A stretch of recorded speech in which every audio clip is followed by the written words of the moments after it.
What's up? We're in. We're doing this, right? Yeah, let's do it. Dude, I want you to know that this has been a dream of mine for a long fucking time, actually. Believe it or not. Been talking. To have a studio? Yeah, I guess that too. But to do a podcast, it's like I think I bought these mics like 2 years ago, and then they just kind of sat, and I would always just kind of find reasons why not to do it. Of course. I should have turned my phone on. Sorry, but here we are. So you are the first guest. Damn, are we allowed to curse? Yeah, fuck it. Fucking fuck it. Shit. Hey, everyone. This is Johnny Gomez, Yo. and I met Johnny at a weird-ass gig that nothing ever came about it. I don't know Dude, what happened to that. He never put it out. I don't think so. So it's so funny. I work with him a lot, or used to when we were working. And he's in this wedding band that I'm in, and we've done tons of gigs. And so through that, we started doing like other stuff outside of that. And he'd call me in for stuff like that, those sessions. And I've done a few of them, and I don't know if I've seen any of it come out yet. Yeah. But they're always fun. So I'm always like, dude, what happened to come ours? on. Like we killed that shit. Like it was cool. And that was actually really funny because I didn't know what to expect. I think that might have been my first or second one with him. And I remember he kind of had us as sort of the house band, I guess, maybe. And we had set up and like sound checked or whatever.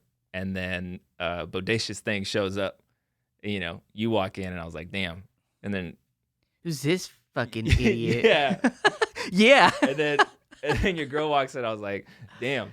And so I was like, these guys look so aggressive and punk rock, but y'all were so nice. It was like, I was like, I don't understand. There's like I don't get that. So what people don't, so what it was is, so I play in this band with this girl, and she goes by the name of Bodacious Thing. Her name's Cheyenne. I call her Cheyenne, but she's like my sister. I love her to death. And we had this like duo thing going, and it was super cool. And she told me, it's like, hey, there's this guy that's like doing these really cool like house shows, and like they're in his house, but like he films them. It's like it's like big production. I was like, I don't know, like what the fuck. All right, whatever, let's do it. But the catch is like, yeah, he's got like a house band, so easy. You show up and, exactly. So it's like, so that's what we did. You know, I think Cheyenne sent whoever was the MD, like the songs that we were gonna go over. And so for people that don't live in LA and live in this little LA session world, MD stands for musical director. What do they do? I'm just kidding. What do they do? They just boss everything. So they're in charge of like the band and the, what's it called, like the structure of the songs and whatever, like kind of like the conductor sort of. They lead the band. They tell you, you know, this is they know everybody's parts, and they basically supposedly that's the plan. Yeah, so it's like, so anyways, so I learned all your shit. He didn't tell me there was. Did you just call my stuff shit? No, your parts. I'm kidding. Your good shit. I learned all of your good shit. And he didn't tell me that Bodacious Thing was having a guitar player. So like I worked out all this stuff, and then you showed up, and I was like, wait, that guy plays guitar? Yeah, I was like, great. Plug into my rig. You're like, it was like kind of like this crazy thing, right? And you were just like, I just need distortion. Yeah. And I said, oh, that's this button. There you go. Yeah, that's so funny. And then y'all started playing, and it was like, oh, there's the punk rock part of it. I was right. But so then we did this gig, and I mean, nothing. It was cool. Like I said, I was like, dude, the guys that were filming it, like we ended up doing a music video with him. Oh shit, nice. I can't remember his name, but it's like, he had, in that whole time, it's like we went out, we recorded a new song, we shot a new music video, we put it out, and this dude, we were like, I remember when we were shooting his name was Chris. We shot the video with him, and it was like months afterwards, like, hey, is he ever gonna put that thing out? He's like, I don't know, dude. Like, he just never hit me up again and whatever. And I was just like, and it sucks because it's like you see this a lot, you know, where it's like dude, you show up on time, you do your part. I mean, there's no pay, and I get it. Like, Yeah. it was his investment, and it's like, like the LA currency, which is like promises, Yeah. It's like, oh, dude, trust me, bro. Like, it's like, and Yeah. yeah, understand. whatever. It sucks, but it doesn't because I got to meet you, There you go. and I remember because you showed up. It wasn't that one, right? Oh no, yeah. I had a prototype. Yeah. You had the prototype, but I remember like looking at it, and it was like, what is that? That's Yeah. like, That one was funky. that's pretty good because I'd never seen. What is the model called? Espada? No, Or- yeah, the Espada. Yeah. So grab. I don't know. I mean, you'll see it later, but like if you. Yeah. This is a different model. Unfortunately, I didn't bring my Espada. Oh, dude, no. Oh, But- that's right. Yeah. Yeah. So it's all good, but Yeah. it's like it was cool. It That's was how we like bonded. that's how we bonded, Yeah. and not only that, but I remember like Johnny said, it's like he was in the house band, and like I mean, you guys obviously were killing it. You guys were Thanks, like man. really good. I don't remember anything else, to be honest. That was such a long day. I don't remember. I remember you guys like blowing everything away, and I said, "Well, this is over." Yeah. Let's- I mean, we are cut. we are just, it's, I don't know, we that song, the song that we did, I think we did two, but one of them was like, it's definitely very punk rock, and it's cool, it's fun, it's Yeah. like, it's definitely not like because I think everybody else that played was like super R&B, and Right. it's like Cheyenne gets that a lot, and I do too. It's like, oh, cool, two people of color, like soul R&B, and Cheyenne kills that shit. Like she can, course. she grew up in the church and all that shit, but it's like, it's cool when people like wouldn't expect it, Right. and Yeah. it's like, oh damn, like, Yeah. they're really punk. Oh yeah. I think it's like Rick James coined punk funk. That's like- that's you Ah, guys. dude, I've never heard that before. Yeah. His whole thing was he called his thing punk funk because Punk funk. it was like aggressive funk, and that's kind of what y'all had going on. Yeah. It was like, Well, dude, your face. unfortunately, I don't think we've ever really even talked about it. Me and Cheyenne are still friends, obviously. Like I said, she's like my sister. She was the best woman at my wedding.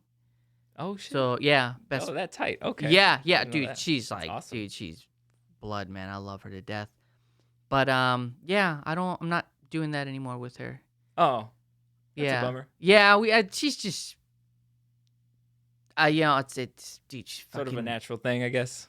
She's waiting around on me. It's like, dude, I it just kept getting harder and harder, and You're it's definitely like, in demand, Luis.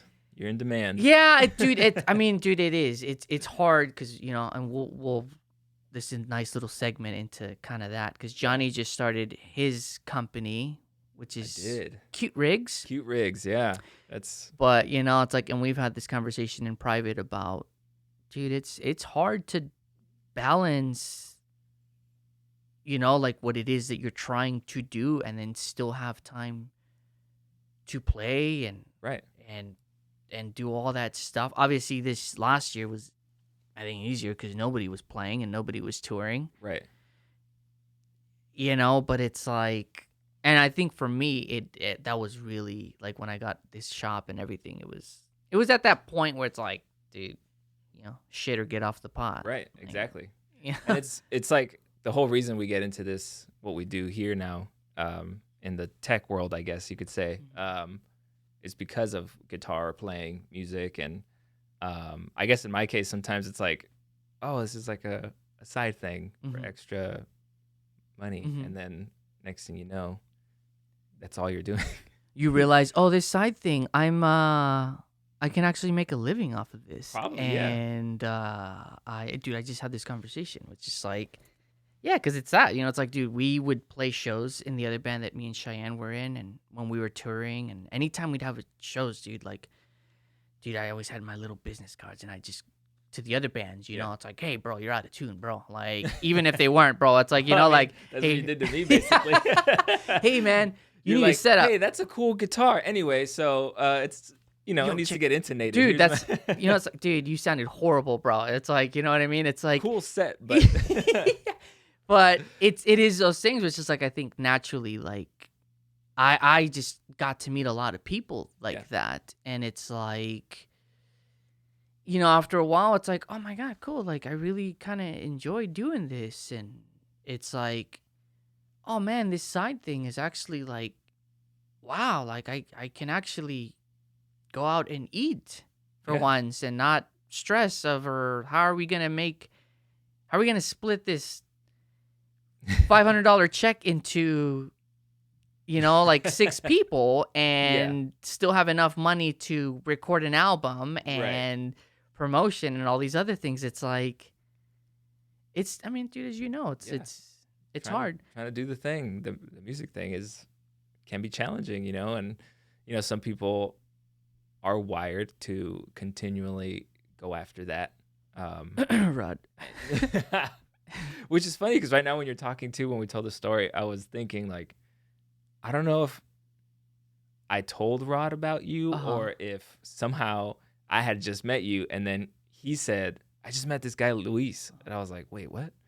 And because we both started coming to you around the same time, I think, and which is pretty funny. But anyway, that's a little sidebar. But yeah, I think some people are more wired to like continue to chase that, and I love playing and I love music and I love performing and writing, and collaborating and all that. But I also love the tech side of things, and so this has kind of been a cool little segue, I guess. Something new, something different that I might kind of have a knack at. And I mean, you're good at it. Thanks, You're man. really, really good at it. I think we just appreciate that. worked on our first project Yeah, together, and you killed it. thank you, man. They That means loved a it. lot. They were happy. Really I was trying to appreciate it. snap some pictures, but I didn't Dude, want to be that bitch. I understand the life, man. It's just that means a lot to hear that. So what it because- is I started working with this amazing group. They're called Ali and AJ, and super sweet, amazing, incredible. Like, and they needed some new boards. Yeah, They showed me you saw the old boards. It's like one of them. they were something. Dude, they were like one of them was like 60 pounds. The case said like 65 pounds. Yeah, on it. or I said, what are something. you talking about? Yeah, I was and then like, you oh, open shit, it up for and real. it's just like 5 pedals, like 5 5 pedals. boss pedals. What? It's like, Where's what all this the- coming from? It's like, so Johnny made some new boards for them, and Yeah, amazing. Fun. Like Thanks, I said, man. dude, they loved it and they look so good on stage. I should have snapped some pictures, but it was like one of those things where it was just like, dude, whole new crew, whole new exactly. Dude, operation. I was like, dude, I'm not gonna be there. Like, be the guy. I get you. hey, Dude, hold come on, on. everyone. Hold on. I Everybody gotta stop. stage these boards and then I gotta I snap know some we have a pictures. very tight ship to run right now, but hold up, photo shoot time. So next time though, but they Oh, yeah. loved it. Oh, They, good. dude, honestly, they were like, oh my god, like, thank you. So, Awesome, dude. Thank you So- for including me in that, man. dude, of course, It means a lot. yeah. I look up to you. I think ever since we've met and I started coming to you as a client for guitar tech work, That's why he's on this podcast. I was yeah. You paid me to say that. No, really. And I just look up to your like hustle and like I said, this dude's like, I don't know what's different. We've all been to tons of techs, Mhm. but I don't know. It feels like my instrument is important to you, and like you really, you set time aside for us to come in, play the instruments, check them out, how do they feel, how does it sound, is this what you need, and that kind of attention, I guess, oddly, is not common, and so, It's not, but even we it's not. I mean, I don't know if it's like I always tell people it's like, dude, I've worked at a lot of guitar shops and for a lot of luthiers, and like I'd always kind of make notes in my head, like, like I'd be there like as like the apprentice or whatever, and I would just kind of always whatever, minding my own business, like I do my thing, whatever, like they do their thing. But like when people would walk in, like it just like just kind of just felt like they almost didn't even, or they're trying to just kind of get you in and out. Yeah. Which, dude, I get. it's I get understandable it. to a point, totally. Yeah, dude, especially when you're busy or whatever. Like I understand, but it's like, dude, sometimes it was just like these people are paying your bills. I hope you understand that. Yeah. you know, and so I'd always make like mental notes, like, Mhm. oh, when I have my own place, like I don't want to run it that way. I don't want to do it that way. Yeah. You know, and I don't know, maybe I don't think so, but maybe they've ran into issues that I don't know yet. Right. You know, that Totally. they're like, oh, but it for me, if anything, it just seemed more of like they're just jaded, you know, Yeah, lack of a which better happens. word, Yeah. you know, and it's like, and I don't know, it's like again, like, dude, I don't know, I don't, maybe this is how I don't think so, like I say, like I know, so actually I am confident enough to say that I know that I'm not going to be that, and I Awesome. think it has to do with that. It's like you do it properly. Then if Yeah. you don't want to stress that someone is there in your shop and you're like handling multiple things, then don't create it. Right. Yeah. You know, where it's like for me, like, you know, yeah, it's like, dude, I will block time off when someone comes to pick it up. Yeah. So it's like, okay, cool. Like, give them time to actually play the instrument, Of and course. you know, but I don't know, man. Everyone's It's like, individual, man. We all got different ideas of what feels right, what sounds right. And yeah. so to how many times you like plug in a noisy room or whatever, and it's Mhm. like, okay, yeah, I guess that's cool. Yeah, You yeah, know, and yeah. so to be able to just really spend some time and say, oh, actually, I like a little more higher here, Mhm. more action here, or Mhm. whatever, Mhm. and that just makes it so it's like you go home and you know it's exactly what you were looking for. Yeah, exactly.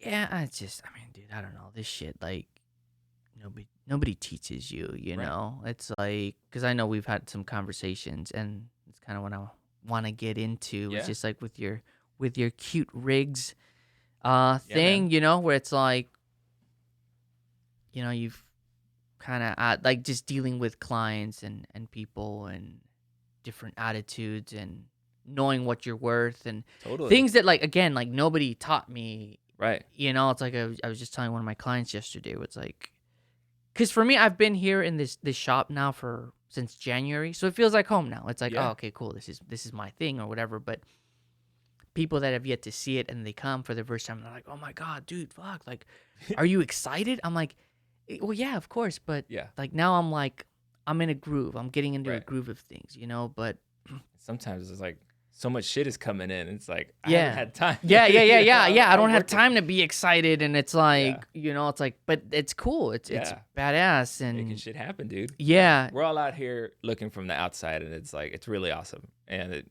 at least from my perspective, it's like, look, this dude's fucking doing it, man. And so I'm always in my own uh-huh. little thing that I'm building. I'm always looking at you. Mhm. Like, oh man, Luis knows what he's doing. I need to get more of that. And I don't.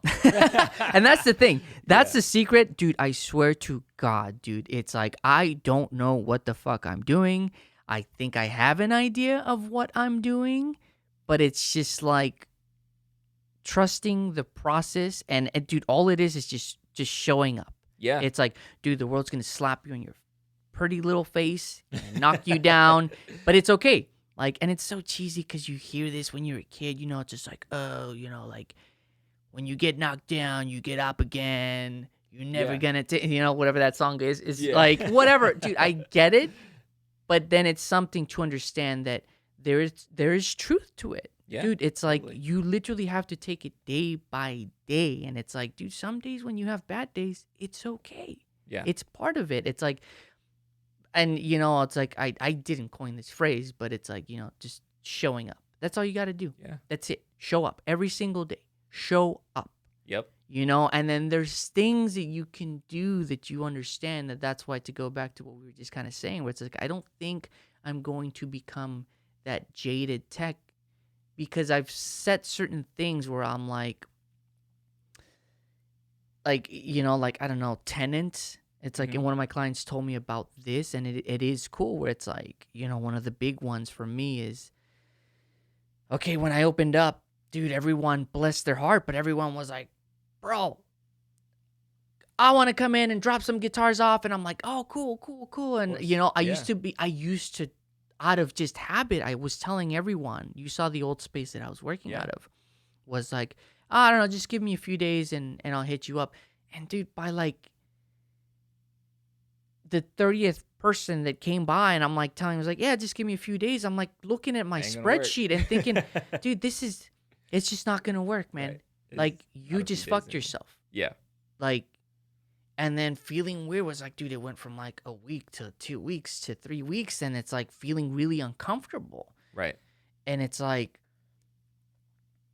wanting to rush things and cut corners, and then kind of catching myself and then being like, dude, as soon as you feel that, as soon as you feel like, it's okay, no one's gonna notice, put it down. Right. Stop.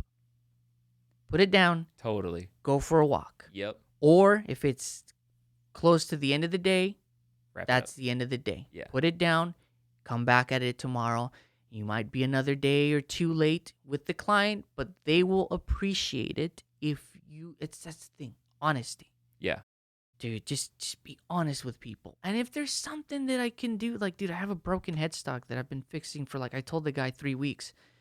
And for whatever reason, it's just the lacquer's not setting in properly. So I had to sand it again and then do it one more time. Like, I'm trying to, and it's like telling the client, hey, dude, honestly, like, you tell me, are we okay still with the timeline? Like, it's going to be another week or two, maybe. That shit happens, man. Are you okay?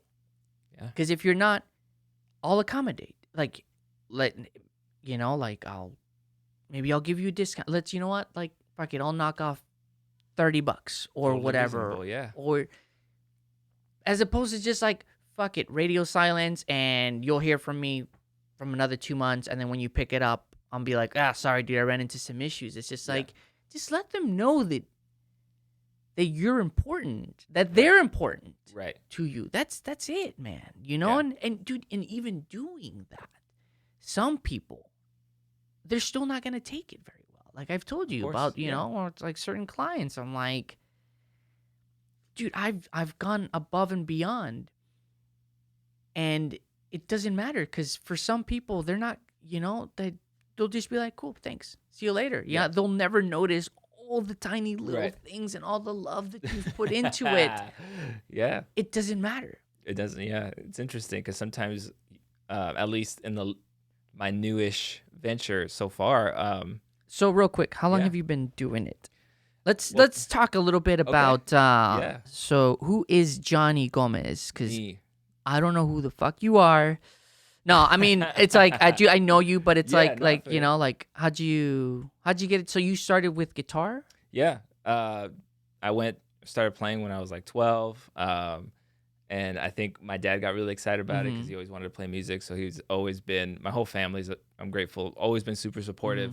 And I think for like my 12th or 13th birthday, my dad took me on the tour of MI. Because when he came here from Spain back in like 83 or something like that, he had always loved music. And so when he came to visit or attend UCLA, he would sneak off and like get into MI to like watch the clinics and stuff. And so he's like, you're going to go to MI. And I was like, wait, you mean there's a school where all you do is play music? He was like, yes. And I said, yeah, let's do that. Graduated high school early. Damn. So I can go. Yeah, because they said, I think at the time, you just needed a GED. So I graduated a year early. I took extra courses and got straight to MI. I was going to be like the next Eric Johnson or Steve Vai. I was like, I want to be a shredder. Like, I want to kill this shit. And then one of my private instructors made the mistake of showing me James Brown. And all that changed all of a sudden. I said, I don't want to do that. All I need is D9. Yeah. That's it. I'm ready to go. But so I graduated from there. And then, you know, all the stuff we do, gigs, bands, bar gigs, auditions, etc. for years and years and years. I got into theme parks. I started playing at Disneyland for a long time, which was very cool, very fun at the time, you know, and steady gig through that. Started getting into corporate wedding work, and you know, you always try auditions and trying to land that tour. And I don't know if this is the right podcast for that, but Yeah, you know, yeah. there's a do lot of whatever. like, Yeah. there's a lot of stuff I went through as just finding identity as a musician and Mhm. like what I really wanted and like Mhm. letting the outside musician world influence what I thought I was supposed to be doing. Mhm. And so I went through a few years of sort of like, well, I guess it looks like the only way to be a successful musician is to be on a tour or something. And Mhm. so, and I, for some reason, wouldn't land those. And I was like, what's wrong with me as a musician? Like I practice and I do all this stuff. And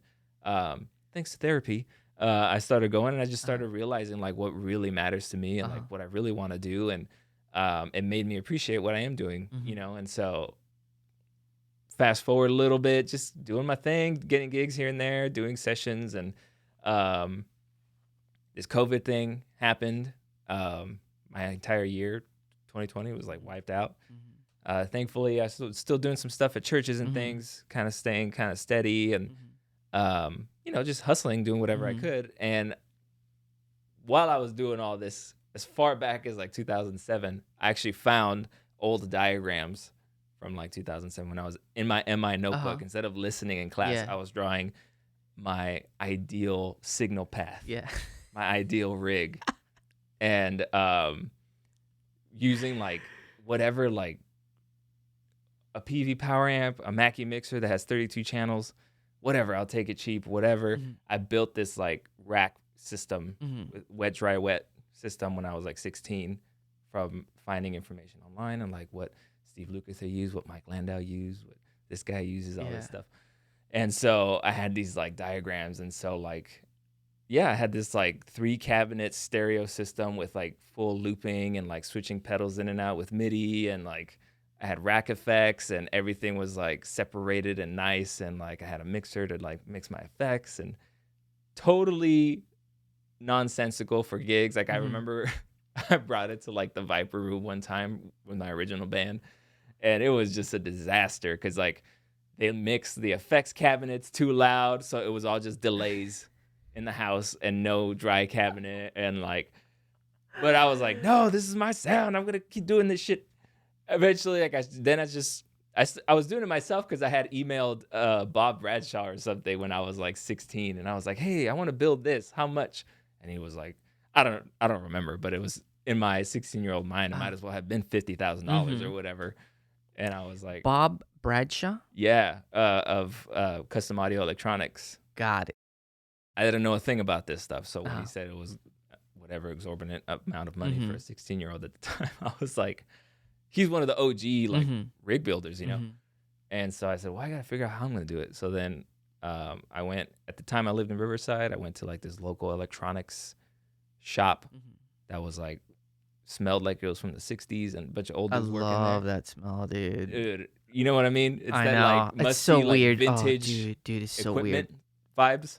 I And love that so I smell. said, I want to make 1/4-inch cables. And he was like, well, you got to solder the thing, and here's a soldering iron. And I just bought shit, and I just went to town and started wiring stuff my own. And so then I've been just building my own little rigs for some time now. And then after a while, like, oh, I'll build you a rig, and I'll build you a rig, whatever, my homies. And Everyone gets a rig. everybody you get a rig, you Yeah. get a rig. No, you know, and I was just like doing it every once in a while, and then constantly being able to update my rig all the time was like really fun because I didn't have to worry about patch cable lengths or Yeah. anything. And I tend to be anxious and kind of OCD, so it has proven to be torturous in real life situations. Yeah. But it's perfect for this because I demand clean wiring and everything. It has to be just so and perfect and sound quality wise. And Yeah. so then finally COVID comes around, and one of my friends was like, dude, you should build rigs, man. Yeah. Like, I was like, no, man, like I know myself, and like we're guitar players are crazy, man. Like I can't imagine. Yeah. Like if I'm that neurotic, like Yeah. and can I deal with that? And so he was like, nah, you'll be fine. And so I was like, I'll think about it. And this was probably like November last year. And in my back of my mind, I started developing like not even you can't these days, like what are you gonna do? Design the new pedal board. Like this is how I'm not revolutionizing pedal boards, but I wanted to be able to provide custom sizes. So me and my dad, who's like really smart with tooling and stuff like that, and he doesn't want me to chop my hands off. Mhm. So he said, you come up with the ideas, I'll help you put it together. And so I said, okay, it needs to be this size. I want the hinged riser and this and that. And we built a prototype. And then I said, okay, what is going to be the name? And originally, I wanted to call it, because of how I learned to do this stuff was out of necessity. And like at the time, it was like, I don't necessarily know how to solder when I first started, but it works. It might not be pretty in there, but it works. You can hear it.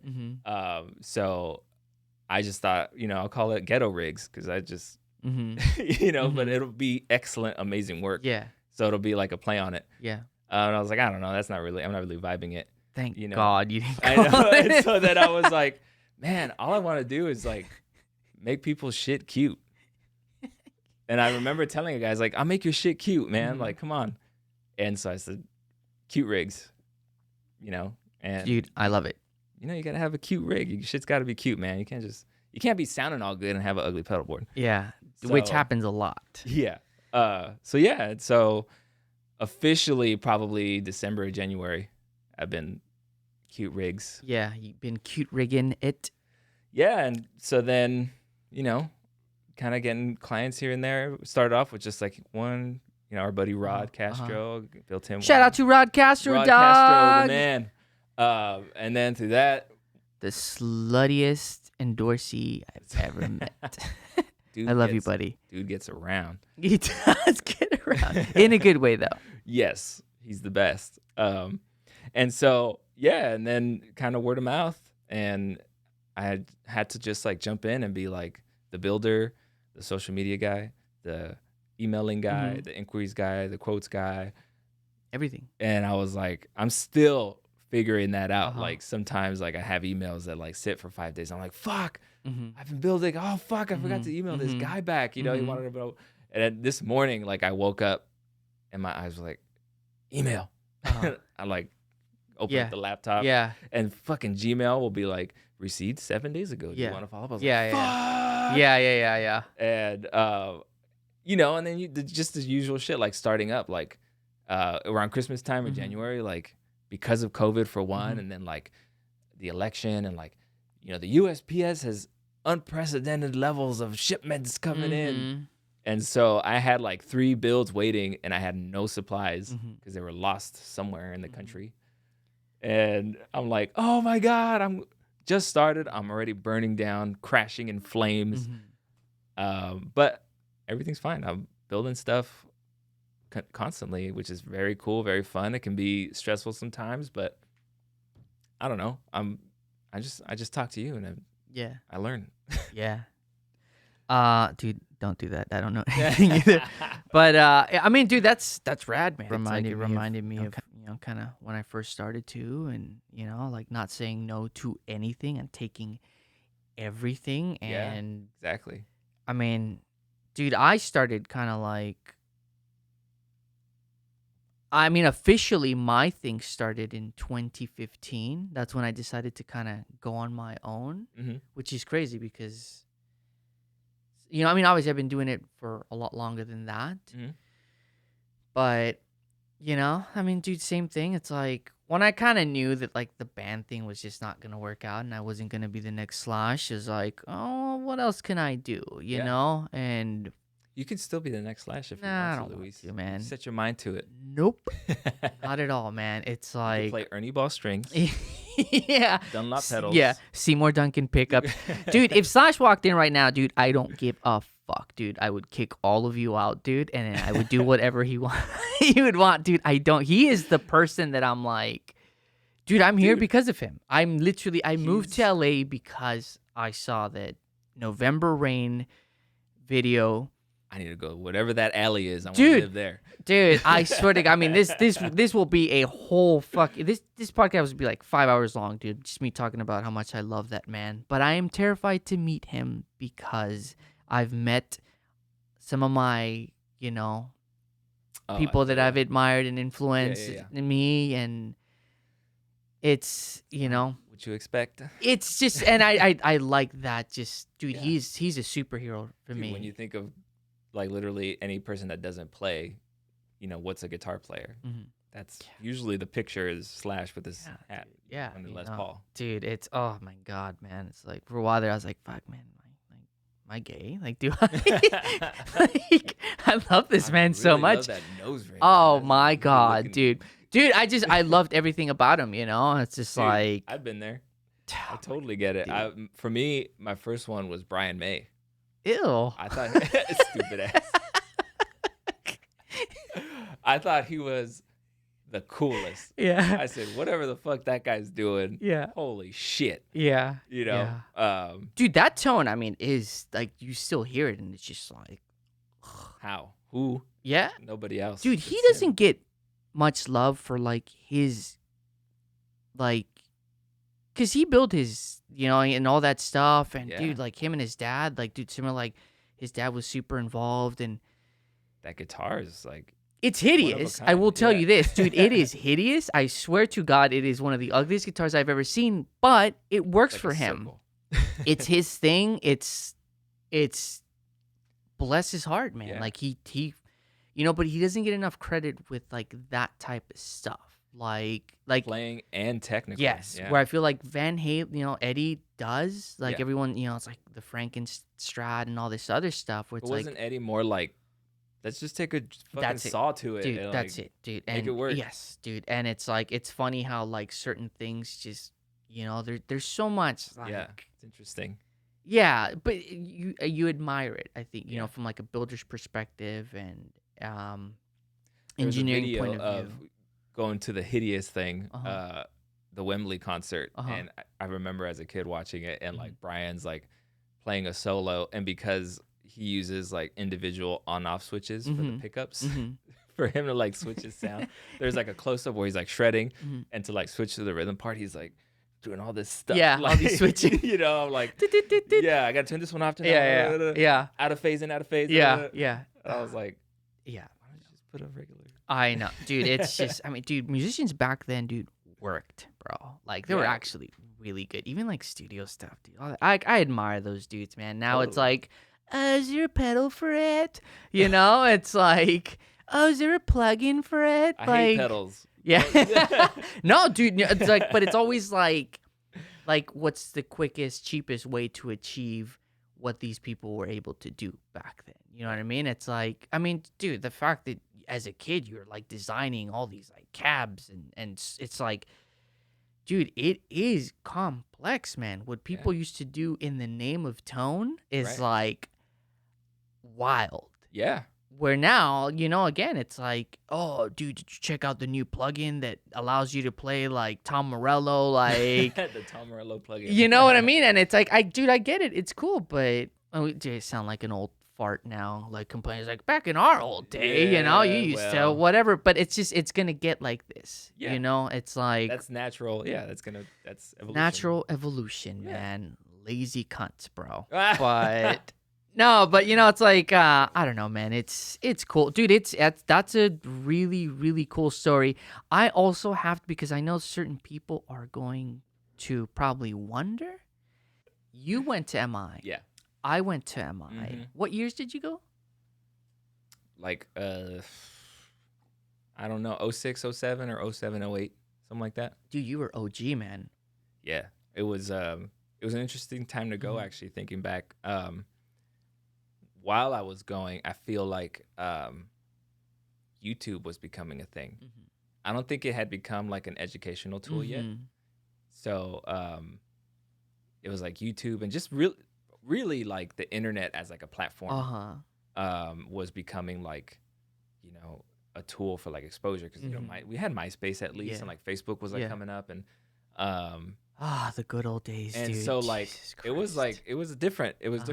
different. And so to have all that come up after the fact, when people were already like getting into it, was an interesting. Like, I learned guitar on YouTube, and I was like, what the fuck? Mhm. I spent a lot of money to go to MI. I spent 50 grand to learn this. Yeah, You it's interesting. It's an interesting perspective. But anyway, sorry, I derailed. What No, was the you question? didn't. No, it's just like, I mean, when you went, because Oh, I when I went, went. yeah, Yeah, because okay, I yeah. went in 09. You said OG. Yeah. Yeah, I went in 09, and it was still pretty like it was OG when I went. I remember like it was like waiting to get concert tickets like for each new semester or whatever whatever they are. You had to, if you wanted a specific class on your registration day, you had to camp outside from the registration office overnight so that you can get a spot. And I thought, I was like, what the fuck? Why can't we just do this online? Like, yeah. So in that regard, they were like kind of behind, I guess. And everything was still like paper. And like, I remember like everything was like handwritten and weird. And like you sign up for something and you get a chart and it's all like, whatever, here you go. And nothing, it's so weird, dude. Oh, dude, I know. It was a weird time. Oh my God, dude, that's so funny, man. It's like, dude, I remember Jinchi Osaki, who's like one of my favorite guitar players, but he was my private. He's this, you know him, right? I believe I had him in the Funk LPW. Yeah, Mr. fucking Funk himself, man. This is like the coolest cat Japanese dude who just like killed. Fucking funky, I would dude. go to his open counselings on Oh Fridays. my God, dude. Funky like a motherfucker, dude. Like the funkiest of the funkiest. Jinshi Osaki, dude. Oh, yes. Anyways, dude, got him as my private. Fuck yeah. And then, dude, it's like, I remember he'd be like, always like, sitting with his glasses. And then, don't cancel me for this, people, but I have to. I have to do his like Asian, accent. I mean this in the most respect, but he'd always be sitting there with his like sunglasses. He'd be like, yeah, man, just play the funk, man. It's like, dude, you're supposed to fucking teach me shit. No, like, that's what I learned.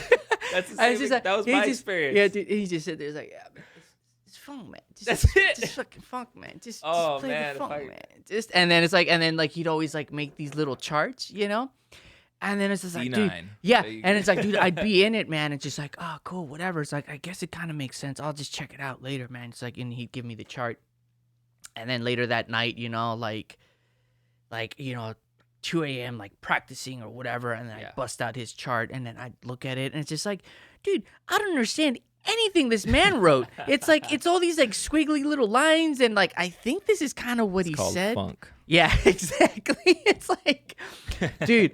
But it was just, oh my God, dude. And then I think once I understood, I was like, oh, dude, this is, it's, dude, yes. I had, I don't know if when you went, he was teaching, but my first private instructor, I was new, and I was all like doe-eyed and like, yay, music school, let's shred and learn scales. And so I remember showing up to my first private lesson with Stuart Ziff. I think total East Coast dude with the attitude. And so he plays with Earth. War. Oh yeah. Yeah. I said Earth, Wind, and Fire. Yeah, he plays with War. And I like showed up and he was like, so what do you want to learn, kid? And I said, well, I want to, I don't know, scales and like I want to be able to do this and that. And he was like, all right, let's just jam over this whatever chord and just see what you can do. And you play like, what rhythm. the fuck is an E9? Yeah, no, he was like, you play rhythm. And I was just like shitting the bed. And he was like, you can't even hold the form, man. Like, how do you expect to? So he kind of had this attitude of like, it's funny because like he scared me into playing good. I wasn't scared and like, this guy's mean to me. Yeah. I was like, I'll show this motherfucker. I'll come back next week and I'll fucking show his ass. Yeah. And so I came ready with my E9, bro. I was like, fuck yeah. And so he's like, yeah, you getting it, kid? I was like, hell yeah. And he said, you should do the Funk LPWs on Fridays. I do the open counseling and just come by and we'll do it. And so the first LPW I ever did, I still remember to this day because it was scary as fuck. So an LPW, for people that don't know, is these live playing workshops. Live playing workshops. So it's like MI has this thing that had, I don't know, whatever. But yeah, it's like you every day there's like these LPWs, live playing workshops. Different genres every day, yeah. So you got to do how many? 4 or 5. I think for me it was like you had to do like 15 a semester or something like that, and then you go and you take the sheet, and then like once you play, you gotta collect your signatures. Yeah, it's easily forgeable, like right. Totally. Literally every teacher was like, "Yeah, cool, you were here." Yeah, exactly. Yeah, it's like, and so I think back then when I was going, it was just like nobody. I was like, is this a school? Yeah. It was like it was a very educational experience, but it was not like I don't know if it was as under the microscope as it might be today. But so yeah, and so I signed up, and it was Cold Sweat by James Brown. And so Stuart said, learn the track, come on Wednesday or Thursday, whatever, for the open counseling. We'll go over it. I was like, great. So And then open counseling, sorry, for Yeah, the go people for that it. don't know, Yeah. is like it's like the mini little workshop where the teacher kind of goes over this song with the people who want to Yeah. do the LPW or whatever. It's like Yeah. office hours. It's like whatever topic you want to bring, which is really cool because you can get experience from like lots of different guys that Mhm. are actually out there doing it. Mm-hmm. Which goes with the question: was going to Am I Worth It? In that regard, for me, Mm-hmm. yes. Money wise, I don't know. Yeah. Today you could get that on the internet, type Mhm. it up on YouTube, and you can get word from 100 famous guitar players. Yeah. You know, but back then there was nothing like that. So It's a good point. to have that direct access to the Mhm. dude who plays on War, Yeah. it's like, yeah, show me that shit. Yeah. And so I show up to the open counseling, and it's like, all right, kid, let's see what you got. And to me, Cold Sweat had this line, kind of following the bass. And he was like, cool, what's the other guitar part? And I was like, what the fuck's this guy talking about? Yeah. And I was like, huh? He's like, what's the other guitar part? You got part A. What's part B? And I was like, what do you mean? He's like, did you listen? And I said, yeah. He's like, you didn't listen. I was like, what are you talking about? And so he plays the track. He's like, what do you hear? And I said, I hear this. And he said, what else do you hear? I said, I don't know. And so then he proceeds to show me. He just puts his hands over the strings, and he just starts going. And sure as hell, there's another guitar just scratching the strings. Yeah. How do you notate that? That's squiggly lines Yeah. right there. Like, Yeah, how do you yeah, say on a yeah. chart? Hold hands over strings and scratch 16. I was like, Yeah. I don't know. Yeah. And that was, for whatever reason, was everything I needed. I said, holy shit, this stuff is deep. Yeah. It's not just D9. Yeah. And so then to go to the open counseling Mhm. now and see everyone cockily show up, like, I'm going to get my credit because I'm just going to play a D9. Mhm. And so many dudes would go up and just like play D9. And they're like doing the The face, the funk underbite, face, you know? Yeah. And I'm sitting like, there, you phonies. and Stuart is sitting there, Uh-huh. and he's just like looking at them, and he's like, "Oh, the LPW was led by the singer. I don't remember his last name, but he went by Masta, I know him. Yeah. and This like, and then he would usually dress in like a African, bright yellow, yeah, that too. But he like- show up in like a fucking Morris Day like yellow suit with the hat, and like he was just a pimp. legit. Like Mhm. that dude was Yes. a funketeer. Like Oh, that. He was yeah. the man.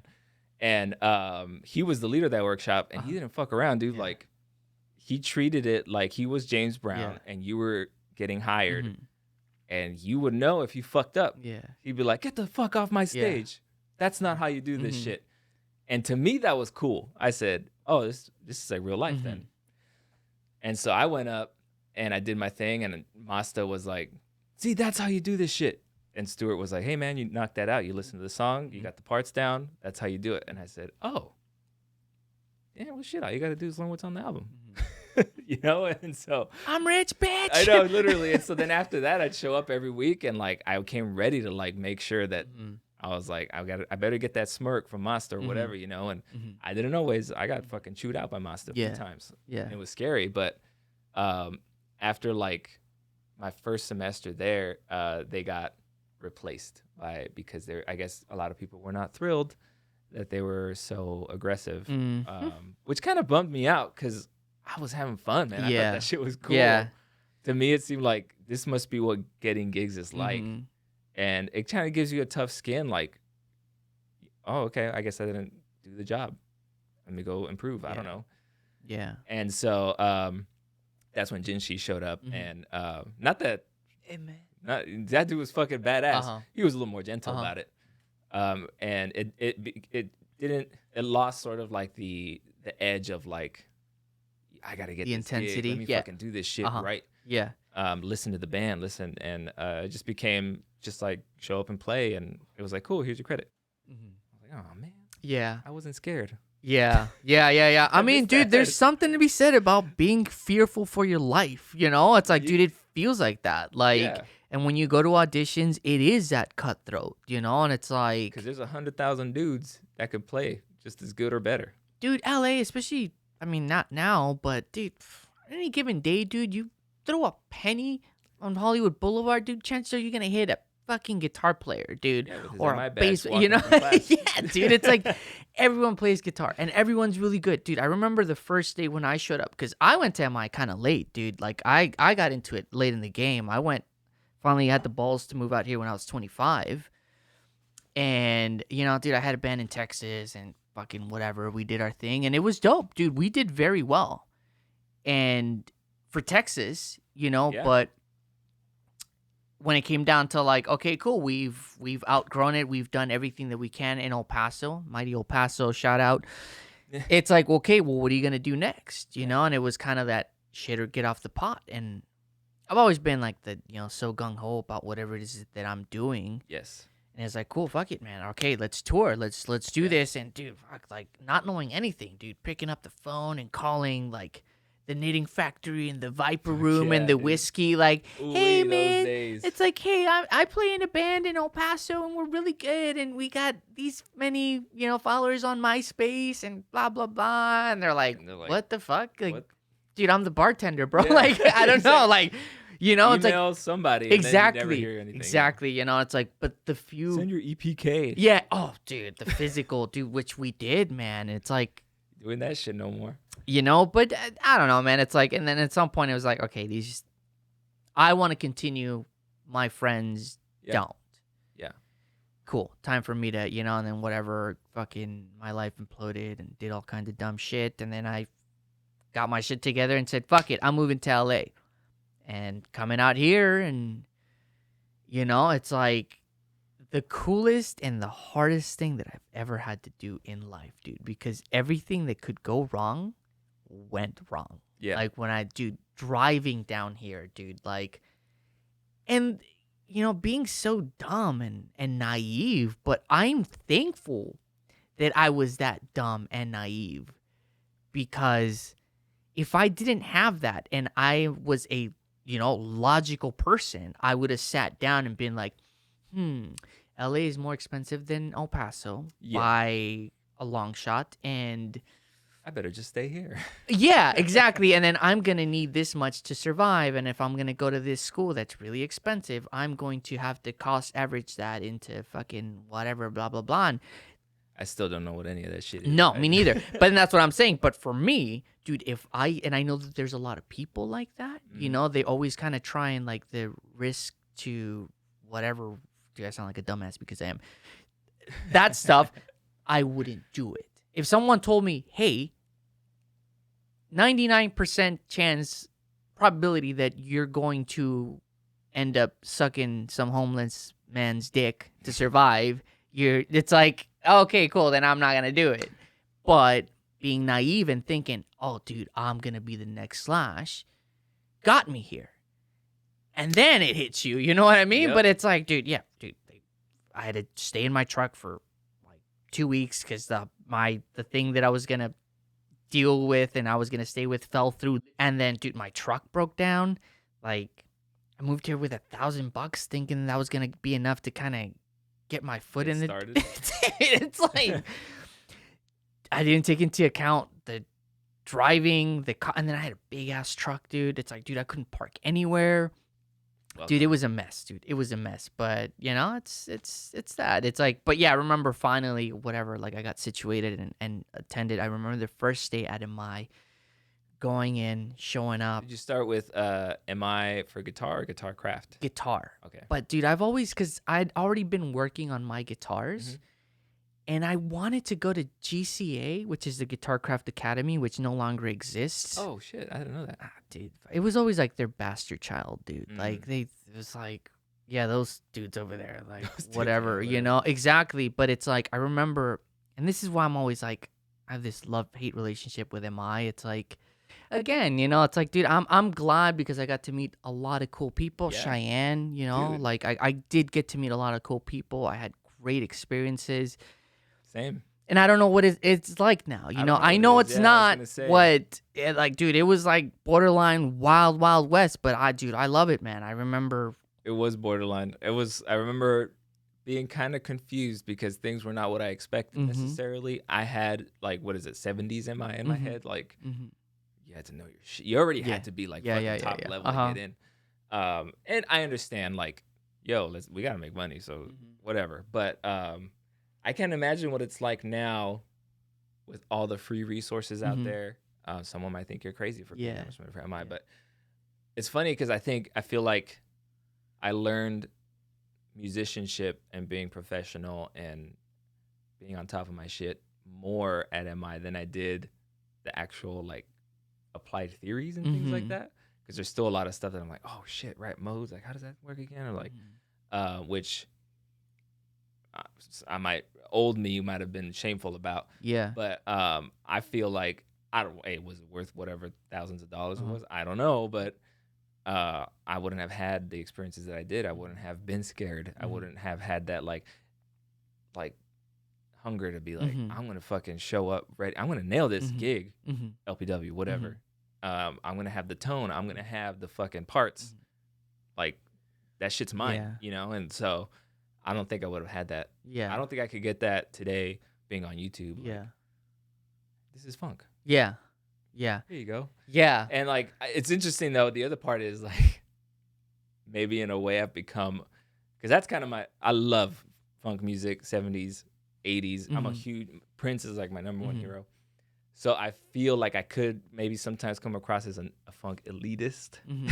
Oh, I love that, dude. And I just have this like funk elitist. and like I'll like keep my mouth shut, but I feel like, because who knows? Hey man, maybe I'm not that funky. What the fuck do I know? But at least for like my taste in funk, I think I carried that from MI, where I still have this like, not like negative energy, but more like competitive, aggressive energy about it, where it's like, this is real shit, man. Like don't fucking tiptoe around this shit. Like I take this shit serious, you know. Well, I mean, dude, that's the thing that I feel that, you know, like I feel like you're kind of taught to like avoid uncomfortable situations because it is. I mean, that's why it's called an uncomfortable situation, and it is very uncomfortable when someone is telling you, or a person, like, you're scared, but it's going to in front of you. Yes, dude. Because I had a similar situation. Like, I mean,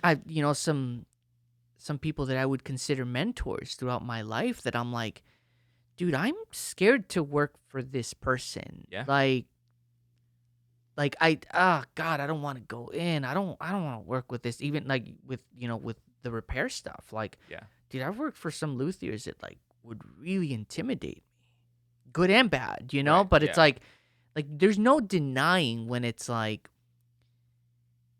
you meet a master, you know, like you meet someone that's like reached that mastery of something that you were like, it's so simple. It's so like, this is funk, you know? No, it's like, dude, it's same thing with me. It's like, this is a setup. This is like, dude, it's like, when I signed up for Ross Bolton's class, yeah, my hair's, you can't see it. Oh, you can kind of see it. Yeah.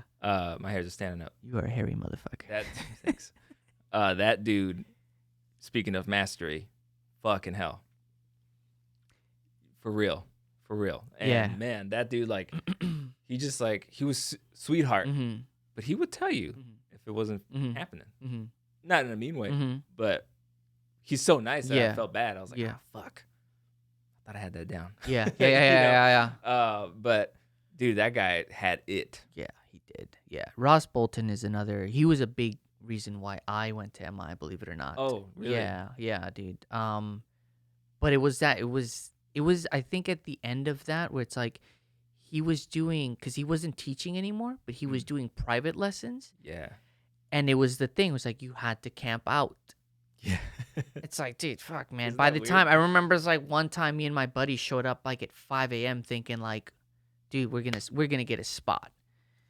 And so we showed up and it's like 30 Korean kids already in line. It's like, motherfuckers. Because they know what's up. Yes. They want that class. Yes. They want level 3 with Dan Gilbert. Mhm. Single Exactly, string and rhythm exactly. guitar. Yeah. So it's like, but yeah, I mean, it's a damn shame, man. It sucks. Ross Bolton was an amazing funk teacher there forever. He did a bunch of stuff. Like, you can still find some of his videos like on YouTube, and he's Yeah. dude. It's like, unfortunately, he passed a few years ago. Yeah, it was a while back. Yeah. For cancer, right? Yeah, I think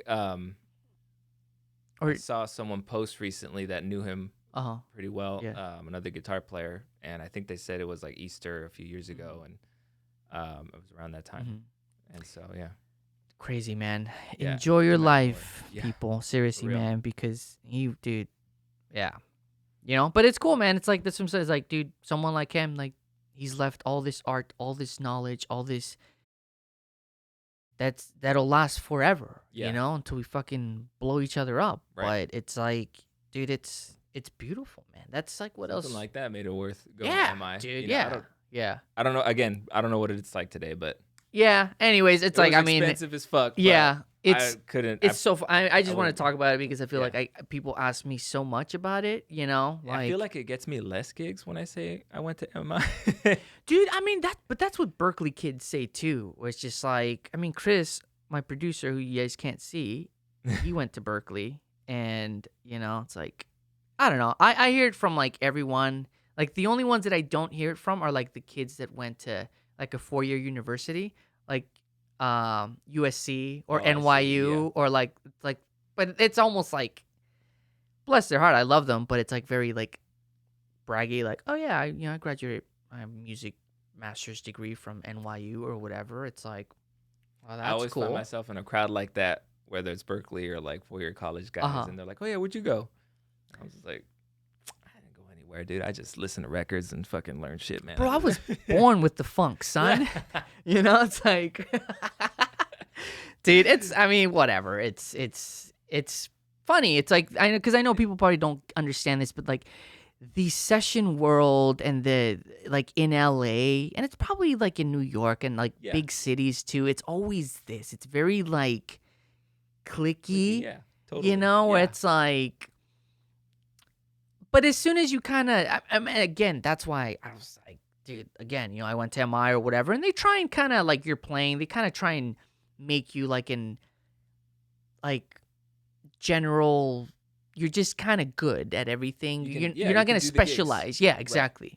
Because, yeah, for the most part, it's like, I can't read music for shit right now, man. I didn't carry any of that with me, but I don't know, man. I feel like I got some different mileage out of it. yeah, so. of course, but yeah. it's like, I feel like, like, I did do a few auditions. Like, I remember that one of the big ones that I was able to go to and was the Katy Perry. Oh shit, nice. And I think I got, I mean, I don't know how many rounds there were, but it's like I got past, I got a call back, and then I went, and it's like they just kept getting more serious, like, and I was like, oh, this is cool. But then you kind of quickly realize, like, I remember that one, like, everyone was showing up and everybody knew each other.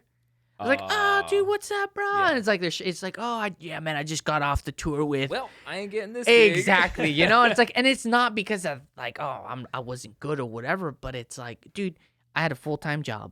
Yeah. Like you need to start to be like, you realize, oh, it's not impossible, but dude, this is a tough game, man. Yeah. This is like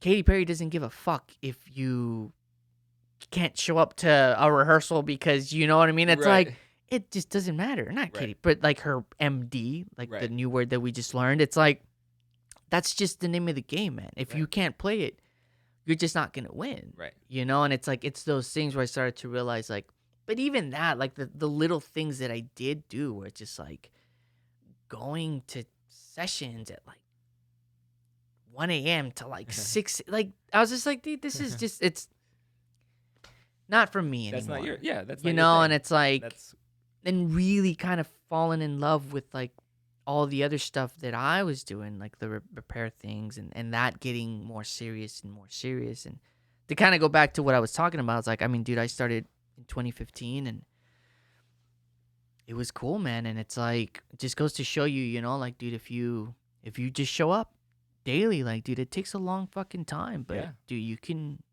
you can really do it, man. Yeah.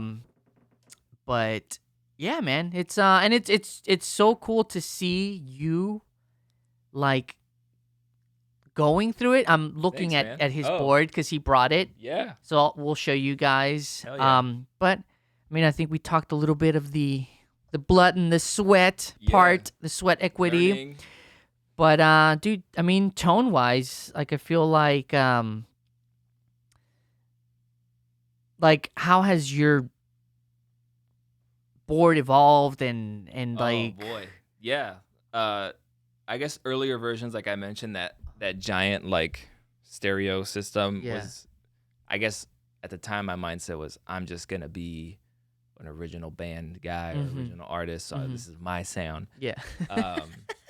And Which is beautiful, dude. is- I laugh because Right. we all want we all that. go through that. Yeah, totally. And so I was like, so this is my sound. 3 cabinets, man. It's insane. It was insane. Sounded fucking amazing. It Yeah. was insane.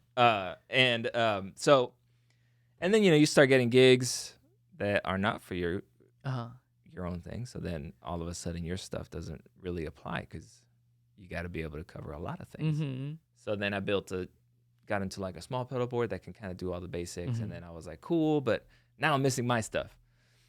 So many years of like changes, big, little, medium, whatever, blah, blah, blah.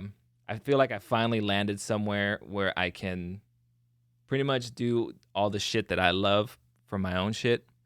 And then as well as cover any, other gigs that I might run into, So I just try to make it super versatile and with a dash of my own shit that I like. So that's where mine is right now, So it's kind of the do-it-all, Swiss Army knife. How do you feel about like I mean, you have it, the Helix, right? That's a Helix. This is the HX effects, so it's just the effects of the Helix. So it's like, Yeah. how do you feel about like this movement into like Kemper and what's the new one? Neurolabs, the Quad Cortex. Quad Cortex, Fancy. which Neuro I DSP. bought. Oh shit, you fancy. But it has not gotten here because it's back ordered and Sweetwater didn't tell me. Yeah, I think they're still making them. Yeah, I know, dude. It's like, I feel like they made 10, and they're like, oh shit, people want this. uh, Let's make more. yeah. It's like, They're back ordered everywhere. Yeah. but how do you feel about that stuff versus like? I think I get it. I think there's a time and place for everything. That stuff is great, especially like. Except the metal zone. Well, there's a time and place. I don't know. Yeah, I guess so. I guess if you're creative enough. But I don't know, with the modeling stuff, I think it's cool because it's very convenient. It's very lightweight. It's sound man's dream. Mm-hmm. There's no guitar on stage. I feel like, especially in today's music, guitar has sort of taken a back seat. So to like drums and bass, I think. And so, so the least amount of sonic space we can take up on stage. Obviously, very versatile. You can get a lot of stuff.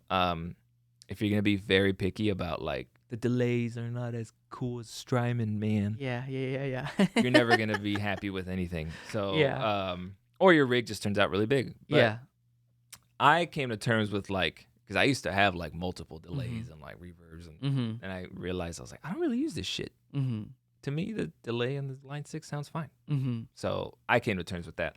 I feel like the amp modeling stuff is cool, especially now. Like all the stuff is like really good now. Fractal, Kemper, Line 6. I feel like now they all have just a few % more of like extra sprinkles. It's like the vaccines. Totally. It's like, this one is 92%. Oh yeah, well we're 93%. 93% real amps. Yeah, exactly. So I try not to get too caught up, and I feel like you have to approach it because people can be like, "Hey man, that doesn't sound the Marshall Plexi and the Fractal sounds way more realer than the Line 6 Plexi." Yeah. I feel like, dude, just like plug into it and make it sound good. Yeah. Don't look at it like that's the plexi model. Just find something Mm-hmm. and make it sound good. I feel like again, guitar players, Yeah. we're neurotic, and I Yeah. get it because I can be Yeah. like that with like fuzz pedals and Yeah. like signal chain Yeah. order Yeah. and Yeah. shit Yeah. like Yeah. that. Yeah. But some people are like that with the amp models, and like it doesn't. It's like, of course, it doesn't Mhm. sound like a full stack of Marshalls Yeah. because you're not in the room with a full stack of Yeah. Marshalls. That's a whole different experience, and you're not going to get that from amp modeling. So I think you have to approach it from like recorded sound or like what it sounds like in a mix, and I think that's what a lot of people miss. And so I'm all for it. I personally like a decent sized tube amp with pedals in front of it for my own. Mm-hmm. I do plenty of gigs going direct, and I make it work too. Mhm. Like ultimately, if you play good and you can make shit sound good, it's gonna be fine. For sure. What talk about tone wise? What's Yeah. the one thing that you feel like guitar players? Again, I mean, kind of a loaded question, but like when you look at other people's boards, obviously you do this for a living now. It's just like where you're like, man, why do people do that shit? Like that's so dumb. Like, or not Yeah. dumb, but maybe people just don't know. Like if there's a Yeah. piece of advice that you can give people that you always see that's just like, stop doing that, you guys. I built a rig, not one of my official cute rigs. Once this was way back, 3 or 4 years ago. Yeah. When I was getting into this, a friend of mine, friend of a friend, was like, "Hey man, I want to build this like spaceship board," and it was like super fun. Yeah. Lots and lot. It was like 4 feet. Uh-huh. My bad. 4 feet wide, and like stacked. So it was funny to me because he was in a relatively successful like local band, and they were like getting attention and all this stuff, and like they were gearing up for gigs, and he was like, "So I need my board to be like tight," because he had originally like a full Bradshaw like refrigerator rack system and like amazing beautiful work. So he sends me all his pedals, and he has like, it was like a tube screamer, another pedal that I knew was a tube screamer clone. I don't think he knew that. A rat, and then a rat clone, because these were all like flavor of the month. And then he had an H9 and a Timeline and a Big Sky and a Mobius. Yeah. And to me, I was like, you have so much redundant stuff, and your board is 4 feet wide. Yeah. Yeah. So I was like, I don't know. Did you tell him? No, I just built it. But in my head, I was like, why do you have 4 of the same pedal? Yeah. You know what I mean? Interesting. And I feel like some people like might not, I don't know. I'm not saying it's like dumb, but maybe some people don't know. And I mean, hey, what the fuck do I know? Maybe there's a difference in the two. Maybe he has them set differently. Sure. Probably not, but I know what you're but saying. he was like, oh, this is like a really cool overdrive because it does this like really cool like mid scoop thing. And this one does like a really cool mid range thing. And I'm like, that one's like all mids. Yeah. So Yeah. Okay, whatever. So it may be redundant. Yeah, I mean, I guess, you know what I mean? Like, especially like if you're going on tour, like he said, we're getting ready to go to tour, and he had like this huge board, and I was just kind of like, dude, you don't need all that. I mean, I don't know what his songs are, whatever. You know, obviously everyone's got unique needs, but in a way, sometimes there are rigs that there's like a lot of redundancy, and it's like, maybe, you know, unless they're all set differently, like maybe try different flavors or like, and it's not a problem. Like, again, I'll set up whatever. Yeah. But I think a lot of times people don't know that they have 4 clones on their board. Interesting. Dude, that's a good one. I thought you were going to say it's like, oh, they always put like the tuner in the wrong spot or something like that. But yeah, that's actually great, because I am guilty of what you just said. I had 2 clones on my board. Oh yeah, we talked the last time. But it's like, I mean, whatever. I kind of, it's for here or whatever. You know, I tweak them and stuff like that. They sound different, or you set them different. I get it. Yeah, but it is. So I am that dumbass that you just said. But if you know that, you know that already. Going in, so that's different. But I think some people are not aware, and whatever, man. Like if they're making good music with it, again, I'm not saying it's like, it's just something to be aware of. I guess sometimes people don't know like that they have, you know, and it's because also cloning is the name of the game now in pedals, right? Everybody makes a clone of something. And sometimes they'll name it close to whatever it's originally, Uh-huh. right? Something screamer, Yeah. green something. Uh-huh. But a lot of times it's a completely different Yeah. name, and so it's easy to miss stuff like that. Uh-huh. But I don't know. I mean, I got tons of redundancy on my shit Yeah. too. I got multiple fuzzes, and I Uh-huh. think they all do something different. Yeah. And so, but when he's like on me about, I just want everything to be tidy and as like as small as possible. It's like, what? Yeah, What do you yeah, mean? yeah. Got it. Okay, dude, Uh, that's a great tip, man. That's something. There you go. You learn something that's one every thing. day. Or put your volume pedal after your drives and before your delays and stuff. I think that's a cool sound. A lot of people like to assume it goes Uh-huh. first because that's where it usually is. But I think it's pretty useful too. The thinking being that when it's first in line and you do like a swell, Mhm. and you have your gain pedal on, delay and reverb, or whatever. Mhm. What you're doing is the gain of the pedal, because it's like turning your volume down on the Uh-huh. guitar, ramps up with the volume, right? That's a cool sound. Mhm. It's like a blooming sound, Mhm. which is very useful too. Mhm. But then if you put it after your drives and before the delays, um, you can do swells with full gain, which is like a different cool sound too, because you don't get that having it first, and then you can still trail out your delays and stuff like that. Just a lot of things that always comes up, like where should I put my volume pedal?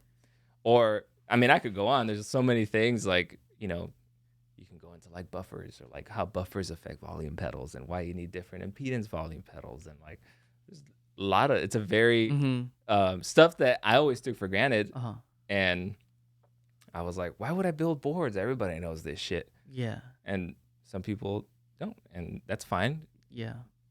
Some people don't have the desire to get Mhm. into that nerdy shit. Mhm. I'm all about that. I always tell Rod that, he's like, how do you know all this stuff? I'm like, I just collect useless information until it becomes useful one day. Yeah. Oh, dude, I mean, that's a great way of, yeah. That's beautiful, man. Yeah. That's I mean, what else, He's like, do you even have that gear or whatever? I'm like, Mhm. no, I just looked it up Mhm. so I can.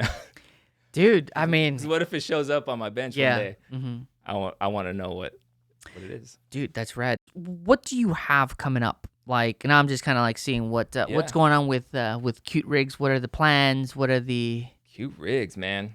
where do you see this going?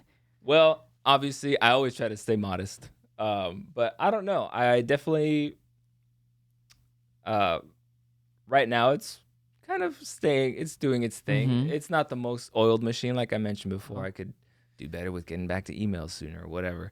It's He's being basically just, modest, everyone. it's a one-man operation, and I'm learning like what all that entails. And I try to be as honest about that as possible. Like, I'm so sorry. It's just me right now. Uh-huh. My dad might build boards sometimes, but otherwise, Yeah. you get a giant rig and they're like, any chance I can get it for a session next week? And it's like, fuck, Mm-hmm. But I guess the goal is to like, sort of start my website Mm-hmm. soon, hopefully, and like sell, you know, pedal boards and patch cables Uh-huh. and things like that. I try not to like, because it's very easy to fall into this. I try not to get too much into like, this cable sounds better than this cable. Mm-hmm. My cable is tone magic. Mm-hmm.